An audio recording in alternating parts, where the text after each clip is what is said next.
Have you ever seen a survey on a website asking the simple question, on a scale from 0 to 10, how likely are you to recommend our company to a friend or colleague? This is essentially a question to determine how loyal a customer is to their brand. Research by a financial services company found that 86% of their loyal customers are willing to pay more for a better experience. On the other hand, another study found 91% of unhappy customers leave a brand without ever complaining. This data suggests, the customer experience, also known as CX, creates and defines your brand in the eyes of the customer. In short, companies that focus on CX increase revenue and customer retention rates. In this first episode of our three-part series on branding, we uncover the benefits of optimizing the experience your customers have when they interact with your employees, products, and services. Stay tuned. Your business transformation begins now. Welcome to the Knowledge Catalyst. In this podcast, we help small business owners accelerate their growth by using knowledge as a strategic asset. Our show is focused on discovering hidden knowledge insights small business owners and entrepreneurs can use to build stronger customer relationships, create better products, and increase profitability. If you are looking for innovative tools, techniques, and strategies to grow your business, invest in your success with your host, Dr. Orlando Skelton. Hello and welcome to the Knowledge Catalyst. In this episode, we explore the benefits of optimizing your customer experience or CX. Let's begin by explaining why customer service is not the same as the customer experience.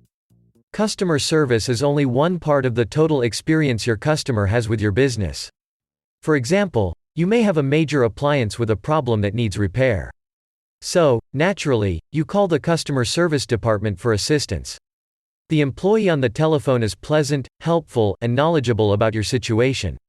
At some point, you may be transferred to the service department to schedule a service call. During your interaction with the service department, you find out they won't be able to send a repair person for 2 weeks because the needed part is not in stock. In this example, the customer service department performed exceptionally well, but the overall customer experience was negative, because the 2-week wait was unacceptable. It's not uncommon for customers to have mixed experiences with the same organization, but ideally they should be avoided. Many companies focus solely on improving customer service, failing to realize that customer service is only one part of the total customer experience. Building on the previous example, the customer experience is a set of interactions between a customer and an employee, the product, a service, or a part of the organization that provokes a uniquely personal reaction. The response can be emotional, sensory, physical, or spiritual. The critical point here is no two people will have exactly the same experience. That being said, you should strive to reduce the variability of the interaction with each customer. More on this topic later. The customer experience is typically initiated directly by the customer during a purchase, using the product, or a service interaction. On the other hand, not all customer interactions are direct. For example, indirect contact could take the form of word-of-mouth recommendations or criticisms, advertising, news reports, and online reviews. Existing customers can interact with other potential buyers online by submitting reviews on websites, blogs, or social media. Creating, in effect, a virtual community of interest, where information is shared by and between strangers. Therefore, the customer experience includes the entire experience from the initial search, inclusive of user reviews, the purchase, consumption, and after-sale support. This type of information is quite influential, also known as user-generated content. User-generated content serves as a new type of digital or online word-of-mouth communication. Virtual communities also provide a venue for fostering social engagement. Focusing back on the customer experience, branding is essentially a promise about the nature of future interactions between a person and the company or a service provider. Advertising, brand name, logo, websites, employee uniforms, and facility design are some of the tools used to convey the desired branding message. The way a brand is presented directly impacts a customer's ability to recognize and recall the difference between you and your competitors. As we'll see later, it also has an impact on the meaning of a brand. Companies such as Dell, Toyota, Starbucks, and IBM all focus on providing a unique customer experiences in the areas of convenience, value, and quality.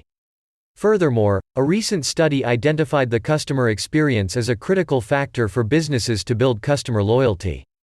External customer-generated brand messaging, in the form of word-of-mouth communication, which is outside the control of your organization, is increasingly being sent to and found on blogs, message boards, and social media. Given the variety of information sources, these communications can affect brand awareness and brand equity, but not always in the desired way. Customers are eager recipients of both positive and negative information about a product or service. You may be curious why potential customers seek online reviews, testimonials, and other user-generated content? There are many theories we can discuss, but the short answer is it's due to the intangible nature and the difficulty of evaluating the customer experience before purchase. In other words, all the information obtained from the sources we mentioned earlier are only approximations of the service a new customer expects to receive. There are no tires to kick when purchasing a service. The more important, complex, and varied the service, the more interested prospective customers are in the experiences of those who have used it. Word of mouth and publicity should, in theory, have less influence than a company's managed communications, which are designed to reach a larger audience and strengthen the brand.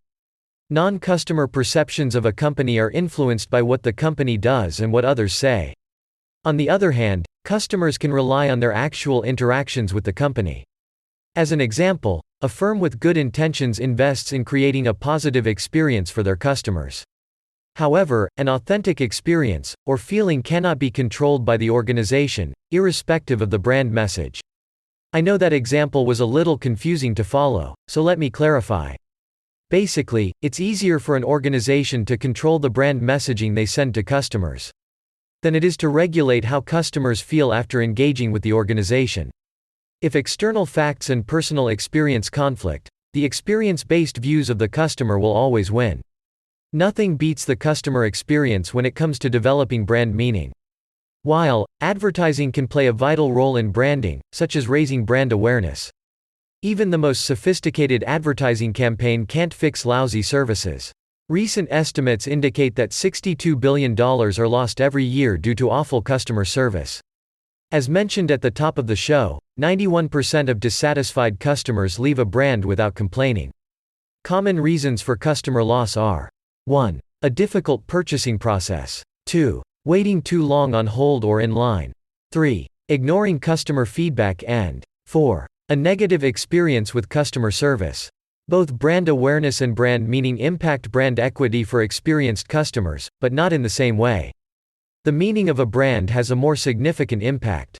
For example, a customer who is familiar with a brand but dislikes it will look for alternatives. The degree to which a given brand has a marketing advantage, meaning positive equity, or a disadvantage implying negative equity, is referred to as brand equity. In two significant ways, the service's branding model differs from the goods model. For labor-intensive services, encounters are primarily with people rather than manufactured goods. In addition, with services, the organization is typically branded rather than a manufactured product. Customers identify the brand as the source of the experience. If the customer experience is obtained through the use of a product, the product is the brand. If the customer experience is obtained through interactions with the organization is branded. Now, let's take a look at how you can improve your customer experience. 1. Do you have a vision of how customers should be treated? Is your organization customer-focused? If so, are those core values written down and communicated to each employee? Is the leadership team supporting customer service training and incentivizing employees who provide exceptional service to customers? The critical question is, do you have a customer experience vision or strategy? 2. Document all customer touch points and map out each process. Most businesses have several processes, such as a lead generation process, a purchase process, a service delivery process, or a customer service process, just to name a few. Each process has different steps and what we call in Six Sigma terminology, moments of truth. Moments of truth are where the customer interacts with the collective organization, meaning an employee, the product, your service, and so on. It is at these points where brand equity or value is created or lost. We placed a template in the episode summary to help you with documenting your processes. However, we recommend using a third party to map your processes to reduce internal bias.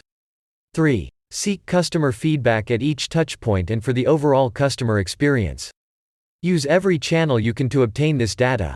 It could be from a survey on your website, a toll-free number for customer complaints, or an outbound telephone call to customers after a service call. Once you have this data, create performance metrics and track them monthly.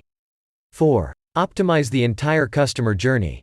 Highlight any defects, meaning poor service or customer complaints, and assign a process owner responsible for resolving any issues. As a small business owner or entrepreneur, I recognize that your hands are full tending to the daily challenges of running the business. So start small and focus on the areas that provide the most value to your customers. By focusing on the customer's journey, you in the long run build trust and increase your revenue. And finally, 5. Automate where possible. As an example of automation, after analyzing the data from the lead generation process for one of our clients, we learned customer calls were not being returned promptly. According to several studies, with each minute that passes after a customer calls, the probability of losing potential business increases. Why? Because the customer will tire of waiting and call your competitor. To solve this problem, we set up an automated process to capture caller ID information and voicemail messages. This information was sent to the appropriate sales representative via a text message. In addition, the automated process created a customer support ticket in the customer relationship management system to document the call. The reports from the CRM system helped us identify the bottlenecks, reduce the callback cycle time, and improve customer satisfaction ratings. The key takeaways from this session are: don't underestimate the effect the customer experience has on your brand. Poor service, coupled with unfavorable word-of-mouth testimonials and bad online reviews, are hard to recover from, no matter how much you advertise. Develop a CX strategy and ensure everyone in the organization is trained to provide excellent service throughout the entire customer journey, irrespective of the business process, such as lead generation, service delivery, or customer service. Finally, automate processes where possible that offer the most value to your customers. Automation helps you to deliver a consistent customer experience. Remember, branding is all about building trust. To uncover more insights on improving the customer experience in your business, look at the resources and templates in the episode notes. Also, don't forget to join us for the second part of our branding series, where we will examine the customer journey in more detail. Thank you for listening, and we look forward to you joining us on the next episode. We appreciate you joining us for another episode of the Knowledge Catalyst. Be sure to visit the show notes to receive your free ebook. And don't forget to like, share, and subscribe to our show. Thank you for listening, and until our next episode, keep investing in your success. And remember, learning is the key to transforming yourself and your business.